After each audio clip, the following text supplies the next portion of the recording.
इस वीडियो के अंदर हम यहाँ पे बनाने वाले हैं हमारा एनवायरमेंट वैलिडेटर। तो देखिए लास्ट वीडियो के अंदर हमने जो एनवायरमेंट सेटअप किया था जिसके अंदर हमने ये एनवायरमेंट वेरिएबल्स अपनी फाइल्स के अंदर ऐड किए थे जो कि थे पोर्ट और वाइट अंडरस्कोर env। नाउ इसको हमें वैलिडेट करवाना है, यानी कि अगर आपके प्रोजेक्ट के अंदर ये वाले जो एनवायरमेंट वेरिएबल्स है वो अगर मिसिंग है तो आप अपना जो प्रोजेक्ट है उसको स्टार्ट नहीं कर पाएंगे, चाहे वो किसी भी एनवायरमेंट के अंदर हो, चाहे वो डेवलपमेंट हो, चाहे वो टेस्टिंग हो या फिर वो प्रोडक्शन हो। तो यहाँ पे हम इस वीडियो के अंदर मेक श्योर करेंगे कि हमारे प्रोजेक्ट के अंदर जितने भी एनवायरमेंट्स रिक्वायर्ड है वो यहाँ पे फुलफिल हो जाए। तो उसके लिए हमें क्या करना होगा, देखिए यहाँ पे हम यूज करेंगे हमारी white.config.ts फाइल। तो यहाँ पे ये जो फाइल है यहाँ पे अभी हम चेंजेस करने वाला है। तो ये वाला जो कोड है उसे मैं पहले तो कमेंट कर देता हूँ एंड देन यहाँ पे अभी हम लिखेंगे एक्सपोर्ट डिफॉल्ट और यहाँ पे हम यहाँ पे डिफाइन कॉन्फ़िग का यूज करेंगे और इसके अंदर हमें मिल जाता है एक फंक्शन जो कि हमें रिटर्न करेगा यहाँ पे मोड।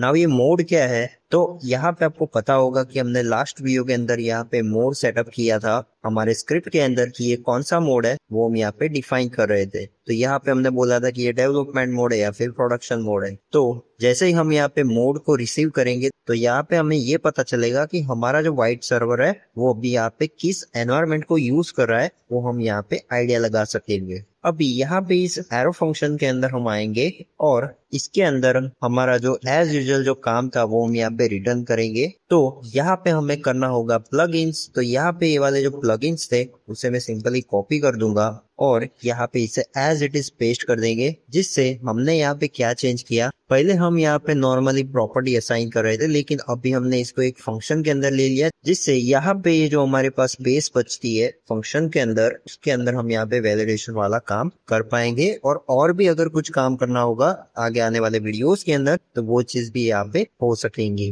नाउ ये वाला जो कोड है इसे मैं यहाँ से डिलीट कर देता हूँ एंड देन यहाँ पे मैं क्या करूंगा, ये जो console.log होता है उसकी हेल्प से यहाँ पे हम मोड को प्रिंट करवाएंगे। नाउ यहाँ पे आप देखना जैसे ही मैं npm run dev करूंगा तो यहाँ पे हमें प्रिंट होके मिलेगा ये वाला मोड। अब देखना यहाँ पे आ चुका है डेवलपमेंट और अगर आपको चीजें टर्मिनल के अंदर दिखती है दैट मीन्स कि ये चीज यहाँ पे सर्वर साइड पे रन हो रही है। तो यहाँ पे अभी हमें ये मोड मिल चुका है तो अभी हम इसका यूज करके यहाँ पे अपना जो एनवायरनमेंट है उसका वैलिडेटर क्रिएट कर सकते हैं। तो अभी देखिए यहाँ पे मैं क्या करूंगा, यहाँ पे वेरिएबल क्रिएट करते हैं const env मोड और यहाँ पे ये जो मोड है उसको असाइन कर देंगे। अभी इसका जो मोड हमें मिल रहा है वो है स्ट्रिंग टाइप का, लेकिन मैं चाहता हूँ कि इसको मैं कोई टाइप असाइन करूँ। तो उसके लिए मैं क्या करूंगा, यहाँ पे एक टाइप क्रिएट करते हैं टाइप t और इसका नाम देंगे मोड यानी कि टी मोड। और इसकी जो टाइप होगी वो हो सकती है यहाँ पे डेवलपमेंट या फिर हो सकती है यहाँ पे प्रोडक्शन। और ये वाला जो टाइप है वो हम इसको असाइन कर देंगे। उसके बाद हमें यहाँ पे एनवायरनमेंट वेरिएबल्स यहाँ पे गेट करना है। तो यहाँ पे मैं करता हूँ const env और यहाँ पे हमारे पास एक फंक्शन होता है जिसका नाम है load env और इसके अंदर हमें पास करना होता है मोड। तो यहाँ पे मैं क्या करूंगा, यहाँ पे पास करूंगा ये वाला मोड जो कि हमने अभी गेट किया एंड देन यहाँ पे हम करेंगे process dot current working directory, यानी कि इसी वर्किंग डायरेक्टरी के अंदर हमें फाइंड करनी है ये वाली एनवायरनमेंट फाइल्स एंड देन यहाँ पे हमें जो प्रीफिक्स है उसको यहाँ पे एम्प्टी देना है। नाउ यहाँ पे इसे सेव करते हैं और अभी हम क्या करेंगे, ये जो env है इसे सिंपली प्रिंट करवा के देखेंगे। तो यहाँ पे देखिए जैसे मैंने इसको प्रिंट किया तो यहाँ पे सारे एनवायरनमेंट वेरिएबल्स आ चुके हैं जो कि हमारे प्रोसेस के अंदर यहाँ पे यूज हो रहे हैं। और इसमें से जो आप टॉप वाले दो है उनको अगर देखेंगे तो यहाँ पे हमारे पास सर्वर साइड वेरिएबल है जो कि है पोर्ट और यहाँ पे क्लाइंट साइड वेरिएबल है जो कि है वाइट अंडरस्कोर env और वो है डेवलपमेंट। तो इसको हमने अभी गेट कर लिया, लेकिन इसमें प्रॉब्लम ये है कि यहाँ पे इसकी जो टाइप है वो है रेडपोर्ट स्ट्रिंग स्ट्रिंग, यानी कि अगर मैं यहाँ पे env डॉट करूंगा तो यहाँ पे मुझे कोई भी सजेशन नहीं मिलेगा। तो हमें सजेशन चाहिए, इसके लिए हम क्या करेंगे, यहाँ पे एक इंटरफेस क्रिएट करेंगे और इसका हम नाम रखेंगे ऐप env और इसके अंदर हम डिफाइन करेंगे कि हमारे पास कौन से एनवायरनमेंट वेरिएबल्स है। तो हमारे पास वाइट अंडरस्कोर env है जो कि होगा टी मोड टाइप का एंड यहाँ पे हमारे पास एक और चीज है जो कि है पोर्ट जो कि होने वाली है स्ट्रिंग टाइप की। अभी देखिए ये जो हमने इंटरफेस क्रिएट किया उसको हमें यहाँ पे असाइन करना होगा। तो यहाँ पे मैं करता हूँ as unknown as app env और यहाँ पे अभी हम env डॉट करेंगे तो हमें यहाँ पे सजेशन मिल जाएगा जो कि हमारे दोनों वेरिएबल्स है जो कि हमने डिफाइन किए हुए हैं। अभी नेक्स्ट जो हमारी चीज है वो है कि हमें यहाँ पे हमारे एनवायरमेंट वेरिएबल्स को वैलिडेट करना है। तो उसके लिए यहाँ पे हम एक फंक्शन कॉल करेंगे जिसका हम नाम रखेंगे वैलिडेट env, और ये जो फंक्शन होगा वो पहला पैरामीटर होगा उसका मोड। तो यहाँ पे हमारे पास एनवायरमेंट मोड है और दूसरा जो पैरामीटर होगा वो होगी हमारी env फाइल्स। अभी यहाँ पे हमने इसको कॉल कर दिया लेकिन उसको हमें डिफाइन भी करना होगा। तो उसके लिए मैं क्या करूंगा, यहाँ पे एक फंक्शन क्रिएट करेंगे const validate env। यहाँ पे पहला जो इसका पैरामीटर है वो है एनवायरमेंट मोड जो कि होगा हमारा डी मोड टाइप का, और दूसरा जो हमारा पैरामीटर है वो है हमारा env जो कि होगा हमारा ऐप env टाइप का। नाउ यहाँ पे हमें कीज गेट करनी है हमारे एनवायरमेंट वेरिएबल्स की कीज, यानी कि यहाँ पे अगर हम .env.development देखेंगे तो यहाँ पे हमारी ये जो पोर्ट है वो की का नाम है और ये white_env वो भी एक की का नाम है, राइट। तो अभी यहाँ पे हम क्या करेंगे, एक वेरिएबल क्रिएट करते हैं रिक्वायर्ड वेरिएबल, और इसकी जो टाइप होगी वो होगी की ऑफ ऐप env, और ये जो रिक्वायर्ड वेरिएबल्स है वो एक एरे टाइप का होगा। एंड देन यहाँ पे अभी हम एक एरे क्रिएट करेंगे, और अभी देखना जैसे ही मैं यहाँ पे स्ट्रिंग करूंगा तो यहाँ पे मुझे सजेशन आ रहे हैं, और ये वो वाली कीज है जो कि हमने ऐप env के अंदर डिफाइन की है। तो यहाँ पे मुझे ये जो वैलिडेशन है वो दोनों ही कीज के ऊपर लगाना है। तो उसके लिए यहाँ पे पहले तो मैं सिलेक्ट करूंगा पोर्ट, एंड देन यहाँ पे मैं सिलेक्ट करूंगा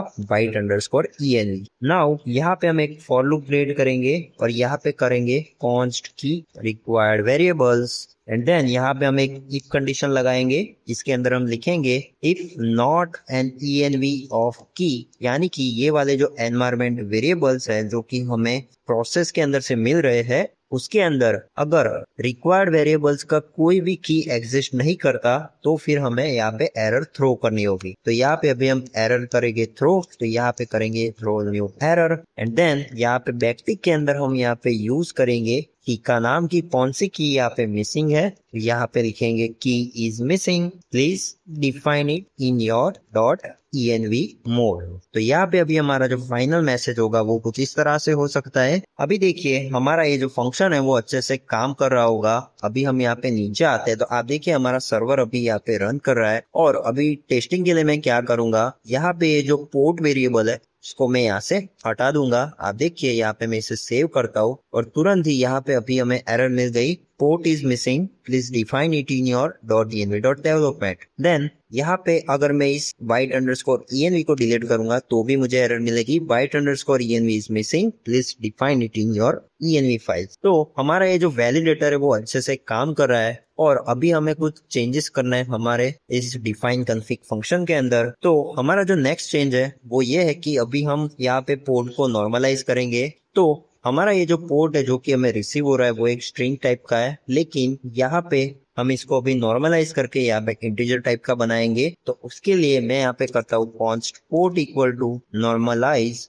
पोर्ट, और इसके अंदर हम यहाँ पे पास करेंगे env.port। अभी ये वाला जो फंक्शन है उसको हमें डिफाइन करना होगा। तो यहाँ पे मैं करता हूँ कॉन्स्ट नॉर्मलाइज पोर्ट, और इसके अंदर हमें रिसीव होने वाला है पोर्ट जो कि होगा स्ट्रिंग टाइप का, एंड देन यहाँ पे हम करेंगे नॉर्मलाइज पोर्ट और इसको यहाँ पे यूज करेंगे पारसेंट के अंदर। तो यहाँ पे मैं पारसेंट करूंगा एंड देन यहाँ पे करेंगे पोर्ट। फिर यहाँ पे हम एक और चीज चेक करेंगे कि हो सकता है कि किसी ने यहाँ पे पोर्ट के अंदर यहाँ पे कोई ऐसी स्ट्रिंग लिख दी जो कि नंबर नहीं है। फॉर एग्जाम्पल कोई यहाँ पे मेरा नाम लिख देगा ऑर्डर बीबी, तो ये तो थोड़ी ना पोर्ट होगा और ये इंटीजर में कन्वर्ट भी नहीं होगा। तो इस केस को हैंडल करने के लिए हम यहाँ पे एक इफ कंडीशन लगाएंगे और यहाँ पे लिखेंगे इज नॉट अ नंबर, और कौन सी वैल्यू, तो यहाँ पे हमारे पास है नॉर्मलाइज्ड पोर्ट। और अगर ये नंबर नहीं है तो फिर हम यहाँ पे वापस से एक एरर थ्रो करेंगे इनवैलिड पोर्ट वैल्यू, और यहाँ पे ये जो हमारा पोर्ट वेरिएबल है उसकी जो वैल्यू है वो यहाँ पे असाइन कर देंगे। नाउ अगर सब कुछ सही है और हमें नंबर होके कन्वर्ट होके ये मिल चुका है तो यहाँ पे हम इसे रिटर्न कर देंगे, return normalised port. And then अभी अगर हम यहाँ पे इसे प्रिंट करवा के देखेंगे console.log पोर्ट, तो आप देखना यहाँ पे हमारा जो पोर्ट है वो यहाँ पे हमें प्रिंट होके मिल चुका है और ये अभी है हमारा नंबर टाइप का। और अगर हम इसकी वैल्यू यहाँ पे कुछ चेंज करेंगे जैसे रैंडम स्ट्रिंग डालेंगे तो आप देखिए यहाँ पे हमें एरर मिल रही है इनवैलिड पोर्ट वैल्यू, बिकॉज हमने इसके अंदर कोई नंबर यहाँ पे सेट नहीं किया। तो अभी इसे एज इट इज कर देते हैं। देन हमारा जो अभी नेक्स्ट काम है वो ये है कि हमारा ये जो अभी कॉन्फ़िगरेशन यहाँ से रिटर्न हो रहा है हमारे वाइट कॉन्फ़िग के अंदर, उसको हमें थोड़ा एक्सटेंड करना है, यानी कि इसके अंदर और भी चीजें हमें ऐड करनी है। तो वो कौन सी ऐसी चीजें जो कि हम ऐड करने वाले हैं, देखिए उसके बारे में डिस्कस करते हैं। तो यहाँ पे ना हमारे पास एक सर्वर ब्लॉक होता है जो कि हमारे डेवलपमेंट टाइम के अंदर यूज करते हैं हम, और इसके अंदर हमें और ऑप्शंस मिलते हैं, जिसमें से पहला तो ये है कि हम यहाँ पे पोर्ट नंबर डिफाइन कर सकते हैं, और ये जो पोर्ट है वो हम वो वाला पोर्ट यूज करेंगे जो कि हमने ENV फाइल्स के अंदर डिफाइन किया है। तो हमने ये चीज यहाँ पे असाइन कर दी। देन नेक्स्ट जो चीज है वो ये है कि हम यहाँ पे ओपन ट्रू करेंगे, यानी कि ओपन ट्रू का मतलब ये है कि जैसे ही हम यहाँ पे npm run dev करेंगे तो हमारा जो सर्वर है जिसके अंदर हम यहाँ पे दिखा दे कि आपकी एप्लीकेशन पोर्ट नंबर 5173 के ऊपर रन हो रही है, तो वो अपने आप ही ब्राउजर के अंदर इसे ओपन कर देगा। तो अभी देखिए ये वाला कॉन्फ़िगरेशन हमने यहाँ पे सेटअप कर दिया है, और इसका बेटर वे ये है कि हम क्या करें, यहाँ पे एक वेरिएबल यहाँ पे डिफाइन करेंगे const config, और इसकी जो टाइप होगी वो होगी सर्वर ऑप्शंस, एंड देन ये वाला जो ब्लॉक है जो कि हमने यहाँ पे डिफाइन किया उसे कट करके यहाँ पे पेस्ट करेंगे। नाउ ये जो कॉन्फ़िग है इसे हम यहाँ पे यूज कर सकते हैं। अभी नेक्स्ट जो चीज है वो है हमारा प्रीव्यू। तो प्रीव्यू के अंदर भी हमें ये सेम कॉन्फ़िगरेशन पास करना है। तो ये प्रीव्यू वाला हम तब यूज करते हैं जब हमें हमारी प्रोडक्शन बिल्ड यहाँ पे टेस्ट करनी होती है, तो उसके अंदर भी हम ये सेम कॉन्फ़िगरेशन पास करेंगे, जिससे यहाँ पे अगर पोर्ट नंबर अलग होगा तो वो यहाँ पे उस पोर्ट नंबर को एग्जीक्यूट करेगा। देन हमारे पास एक और ऑप्शन है जो कि है बिल्ड, और इस बिल्ड के अंदर हमें एक ऑप्शन सेट करना होता है जिसका नाम है मिनीफाई। नाउ ये जो मिनीफाई है उसके अंदर हमें इसकी जो वैल्यू है वो यहाँ पे ट्रू सेट करनी है, बिकॉज इसका काम ये होता है कि जब भी आप अपना प्रोजेक्ट है उसको जब बिल्ड करेंगे तो इसका जो कोड होगा जो कि जावास्क्रिप्ट के अंदर कन्वर्ट होगा, वो सारा जो कोड है वो एक प्रॉपर अनरीडेबल फॉर्मेट के अंदर आ जाएगा, और आपकी जो एप्लीकेशन डिप्लॉय होगी वो एक मिनीफाइड कोड होगा, जिससे आपका जो बंडल साइज है वो भी यहाँ पे कम हो जाएगा, और आपकी जो एप्लीकेशन है वो बहुत ही फास्ट काम करेगी। तो ये ऑप्शन सेट करना हमारे लिए इम्पोर्टेंट है, बिकॉज ये हमारे प्रोडक्शन के अंदर बहुत ही यूजफुल है। तो अभी देखिए ये वाला जो हमारा काम था वो हमने यहाँ पे पूरा कंप्लीट कर दिया है, और अभी हमारा ये जो एप्लीकेशन है वो हमारा पोर्ट नंबर यूज कर रहा है। और अभी देखिए मैं क्या करूंगा, इसके अंदर जो पोर्ट नंबर डिफाइंड है 5173, इसको अभी मैं चेंज करके देखता हूँ। तो यहाँ पे मैं करता हूँ 3000। तो आप देखिए अभी हमारी एप्लीकेशन रन हो रही पोर्ट 3000 पे, और अगर मैं करता हूँ यहाँ पे 4000 तो हमारी जो एप्लीकेशन रन होगी वो होगी पोर्ट 4000 पे। तो ये बहुत ही ईजी है, और आपको ये चीज यहाँ पे अच्छे से सेटअप करनी होती है। तो अभी देखिए यहाँ पे हमारा जो सारा काम था जिसके अंदर हमें यहाँ पे एनवायरमेंट वेरिएबल यहाँ पे वैलिडेट करना था वो यहाँ पे कंप्लीट हो चुका है, और यहाँ पे हमारी जो वाइट कॉन्फ़िग थी उसको भी हमने एक्सटेंड कर दिया है। तो यहाँ पे अभी हम क्या करेंगे, हमारी टर्मिनल के अंदर इसको अभी ऐड करेंगे, और ये जो चेंज है उसको हम अभी कमिट करेंगे। तो यहाँ पे लिखते हैं फिट वैलिडेटर, और यहाँ पे हमें लिखना होगा एनवायरमेंट वैलिडेटर। तो यहाँ पे अभी हमें एरर मिल चुके फॉर्मेटिंग से रिलेटेड, तो यहाँ पे हम करेंगे npm run format fix। अभी एक बार फिर से ये स्टेप हमारा रिपीट करेंगे, and now git push origin master। तो अभी इस वीडियो को यहीं पे एंड करते हैं, और अगर आपको ये वीडियो पसंद आया तो प्लीज इस वीडियो को लाइक कर दीजिए, और मैं मिलता हूँ अभी आपको इसके नेक्स्ट वीडियो में। Till than happy coding.